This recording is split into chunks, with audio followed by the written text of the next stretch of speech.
flop. The 46th Doctor Who Big Finish main range release, first released in 4 parts across 2 CDs and download on the 1st of August 2003 and written by Jonathan Morris.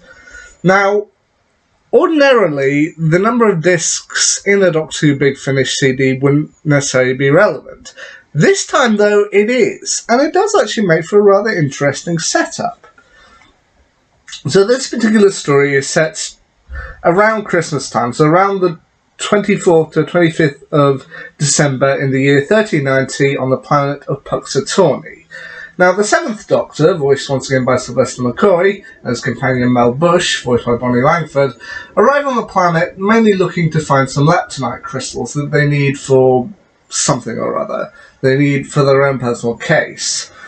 But while there, they end up encountering 2 terrorists named Reed and Stewart, played by Audrey Scholemer and Francis McGee, along with a man named Potter, who's kind of a fellow soldier under them, voiced by Trevor Littledale, Professor Capra, voiced by Trevor Martin, and, well, let's just get into the main bulk of the story. Now, I am going to have to go into spoilers with this one, because it's pretty much impossible to talk about it without them.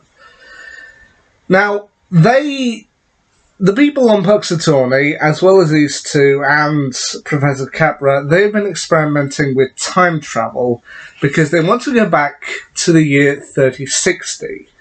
And depending on which disc you listen to, either a white disc or a black disc, it depends on how the story goes. On the white disc, originally in the year 3060, the president was assassinated. President Bailey, voiced by Pamela Miles, was assassinated, seemingly by her deputy, President Mitchell, voiced by Richard Gibson.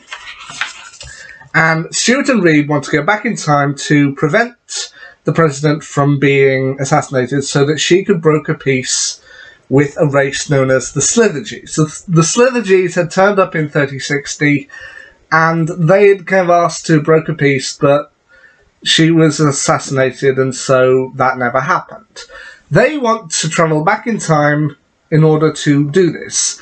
However, in doing so, while the Doctor tries to prevent them, knowing that it'll affect time, they end up with a peculiar set of circumstances. The president... When they save the president from having been assassinated, and in turn killing her fellow counter-president, she is now seen as a martyr, so people aren't really allowed to celebrate Christmas around 1390 because, well, she's now seen as a martyr and she sees it as disrespectful to celebrate and be jolly at a time when she was nearly assassinated. She did, however, manage to broker peace with the Slithergees. However, in doing so, the Slithergees ended up taking over. Like, she managed to broker peace with them and allow them to have one of the moons of Puxatorney.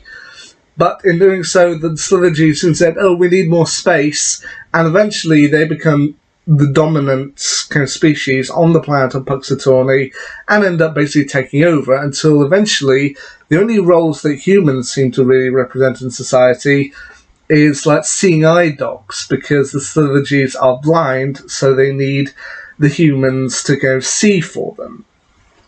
And I will admit, the Slithergees in this particular story, the Slithergees to me seem like a...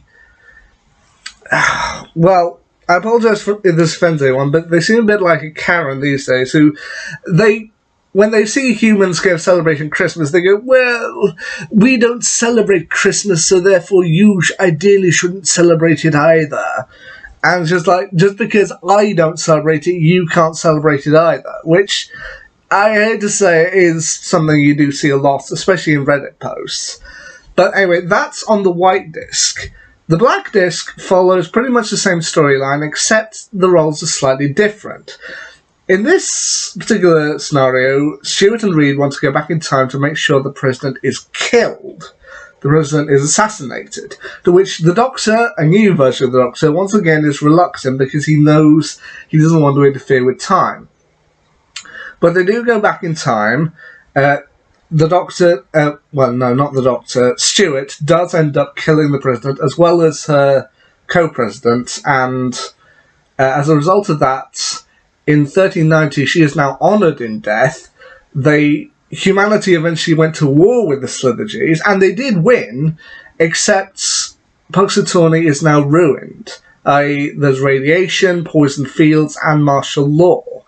So it's kind of an interesting case, because this is one where there are two separate scenarios, and neither is really better than the other. I mean, either you go with one and people live, but at the same time you eventually end up getting enslaved, or you kill someone and you do fight back against the creatures, but in turn you ruin your own planet. And I do actually think this is a really interesting story to listen to. Is it the strongest story? Well, no. There are other Doctor Who stories that in Big Finish that I actually think are stronger.